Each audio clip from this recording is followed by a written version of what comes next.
Hello, welcome back to GN Chat. അപ്പോൾ ഇന്ന് എല്ലാവരും വിചാരിക്കേണ്ടതെന്ന് ഇപ്പോൾ പാതിരാത്രി ഇവരിന്ന് വ്ളോഗ് ചെയ്യണമെന്ന്. ഇന്ന് നമ്മളൊരു ട്രാവലിംഗ് വ്ളോഗ് ചെയ്യാൻ പോകണം ആദ്യമായിട്ട്. അപ്പോൾ ഇന്ന് നമ്മൾ മൂന്നാർ കാന്തല്ലൂർ ആ റൂട്ട് പോവാണ്. പിന്നെ മാത്രമല്ല നമ്മൾ ബ്രേക്ക്നെൽ റിസോർട്ടിൽ ഒരു 1 ഡേ സ്റ്റേയും കൂടി ഉണ്ട്. അപ്പോൾ അതിൻ്റെ വിശേഷങ്ങളായിരിക്കും ഇനിയുള്ള വീഡിയോയിൽ. അപ്പോൾ ഞങ്ങൾ 3 പേര് റെഡിയാണ്. കുറേ മാസങ്ങൾക്ക് ശേഷം ഒന്ന് പുറത്തു പോവാണ് ഉണ്ണീനെയും കൊണ്ട്. പക്ഷെ ഞങ്ങളെല്ലാ സേഫ്റ്റി മെഷർമെന്റ്സും എടുത്തിട്ട് മാസ്ക് ഒക്കെ ഉണ്ട്. അത് മാസ്ക് ഇപ്പോൾ ഇൻട്രോ ചെയ്യണ കാരണം മാസ്ക് ഊരി വെച്ചാണ്. അപ്പോൾ നമ്മൾ ചെയ്യാൻ പോണത് കൂടെ നമ്മളൊരു പാർട്ട്ണറും കൂടി ഉണ്ടാവും. അതായത് ഞാൻ നടത്തുന്ന സ്ഥാപനത്തിൻ്റെ ഞങ്ങൾ 2 പാർട്ട്നേഴ്സാണ്. അപ്പോൾ ഞാൻ എൻ്റെ പാർട്ട്ണറുടെ ഫാമിലിയും കൂടി ഉണ്ട്. അപ്പോൾ അവരെ പിക്ക് ചെയ്യാൻ വേണ്ടി പോവാണ്. പോണ്ട് വേ ആണ് ശരിക്കും പറഞ്ഞു കഴിഞ്ഞാൽ. ഇനി ഞങ്ങൾ അവരെടുത്തിട്ട് വേണം ശരിക്കും യാത്ര തുടങ്ങാനായിട്ട്. അപ്പോൾ അതിന് മുന്നായിട്ടൊരു ഇൻട്രോ എടുത്ത് വെക്കാമെന്ന് വിചാരിച്ച്. അപ്പോൾ ഇപ്പോൾ ഞങ്ങൾ യാത്ര സ്റ്റാർട്ട് ചെയ്തിട്ടുണ്ട്. അപ്പം ഇനി നമുക്ക് ബാക്കി വിശേഷങ്ങൾ പിന്നാലെ കാണാം. ഞങ്ങൾ 3:30 വീട്ടിൽ നിന്ന് ഇറങ്ങിയത്. സമയം 3:30 കഴിഞ്ഞിട്ടാ.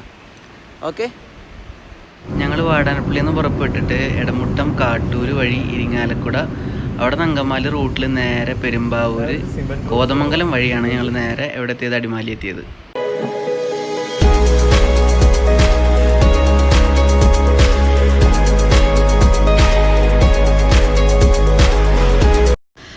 ഒരു ടീ ബ്രേക്കിന് ശേഷം നമ്മൾ വീണ്ടും യാത്ര കണ്ടിന്യൂ ചെയ്യാണ്. നേരെ മൂന്നാറിലോട്ട് കിടക്കണമെന്നുണ്ടെങ്കിൽ മൂന്നാറിൻ്റെ ഒരു മെയിൻ എൻട്രൻസ് എന്ന് തന്നെ പറയാം. നമ്മൾ നേരെ നേര്യമംഗലം പാലം വഴിയാണ് മൂന്നാറിലോട്ട് കിടക്കുന്നത്.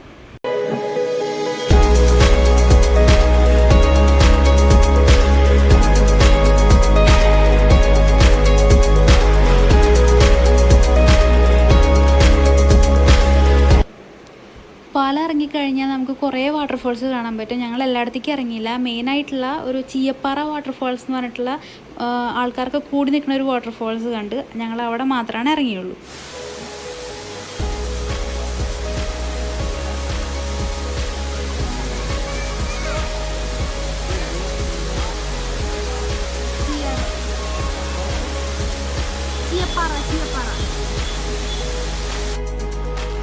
ഇനി ഇവിടുന്ന് അങ്ങോട്ട് കുറേ സ്നോഗി അറ്റ്മോസ്ഫിയർ ആയിരിക്കും. ഇടയ്ക്ക് കുറേ വ്യൂ പോയിൻറ്റ്സ് ഒക്കെ കാണാൻ പറ്റും. അപ്പോൾ ഇടയ്ക്ക് വെച്ച് ഞങ്ങൾ ഒരു നല്ല വ്യൂ പോയിൻ്റ് നോക്കി ഇറങ്ങിയിട്ടുണ്ടായിരുന്നു. ഒരാൾക്ക് 10 രൂപ വെച്ചിട്ടാണ് അവിടെ ചാർജ് ചെയ്യുന്നത് ടിക്കറ്റിന്.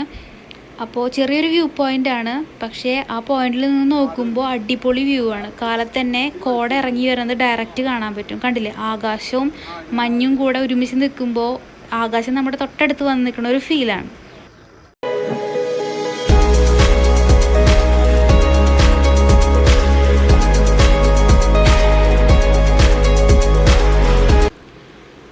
മൂന്നാർ ടൗൺ കയറി കഴിഞ്ഞാൽ പിന്നെ അവിടെ നിന്ന് അങ്ങോട്ട് ഇഷ്ടം പോലെ തേയിലത്തോട്ടങ്ങൾ കാണാൻ പറ്റും.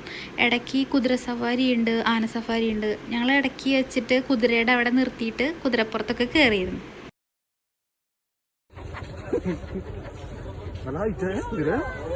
കുതിര ഓടില്ല, ചാടും.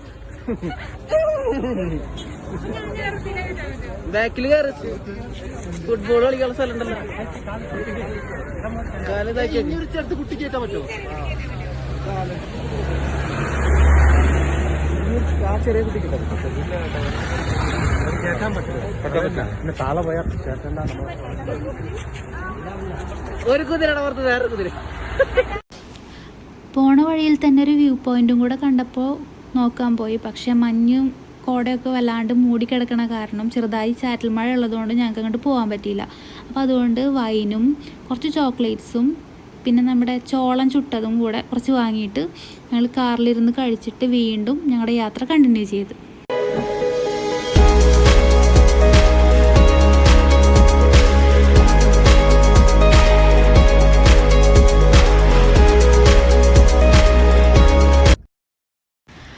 അവിടെ നിന്ന് വീണ്ടും മാട്ടുപ്പെട്ടി ഡാം വഴി നമുക്ക് എക്കോ പോയിന്റിൽ എത്താൻ പറ്റും. പക്ഷെ അവിടെ ആക്ടിവിറ്റീസ് ഒന്നും ഉണ്ടായിരുന്നില്ല.